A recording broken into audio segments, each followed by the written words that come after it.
यानंतरची मोठी बातमी पुण्यातनं समोर येते। पुण्यातील भाजप नगरसेवक राजेंद्र शिलीमकर यांच्यासह 4 जणांवर अॅट्रॉसिटीचा गुन्हा दाखल झालेला आहे।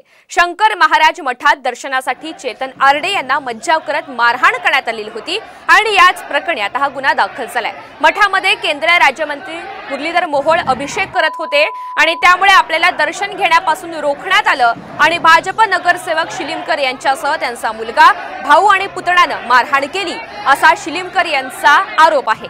पोलिसांनी गुन्हा दाखल करण्यास टाळाटाळ केल्यामुळे आरडे 5 दिवस उपोषणाला सुद्धा बसलेले होते। अखेर पोलिसांनी आता या संदर्भात गुन्हा दाखल केलेला आहे।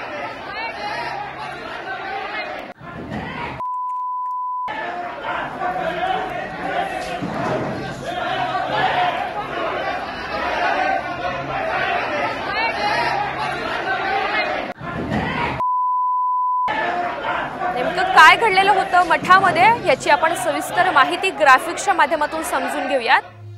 चेतन आरडे हे मातंग समाजातील आहेत। 20 जून रोजी सातारा रोडवरील शंकर महाराज मठामध्ये आरडे दर्शनासाठी दाखल झालेले होते। याच वेळी त्या ठिकाणी केंद्रीय मंत्री मुरलीधर मोहोळ यांच्यासाठी रुद्राभिषेक सुरू होता। या दरम्यान रुद्राभिषेक सुरू असल्यामुळे आरडे यांना दर्शनासाठी मज्जाव करण्यात आल्याचा आरोप होतोय। भाजप नगरसेवक राजेंद्र शिलीमकर आणि त्यांच्या कुटुंबियांनी मारहाण केली असं आरडे यांचं म्हणणं आहे। 112 क्रमांकावर डायल करूनही पोलीस त्यावेळी दाखल झाले नाहीत असं सुद्धा आरडे यांचं म्हणणं आहे। सहकारनगर पोलिसांनी गुन्हा सुद्धा नोंदवला नाही।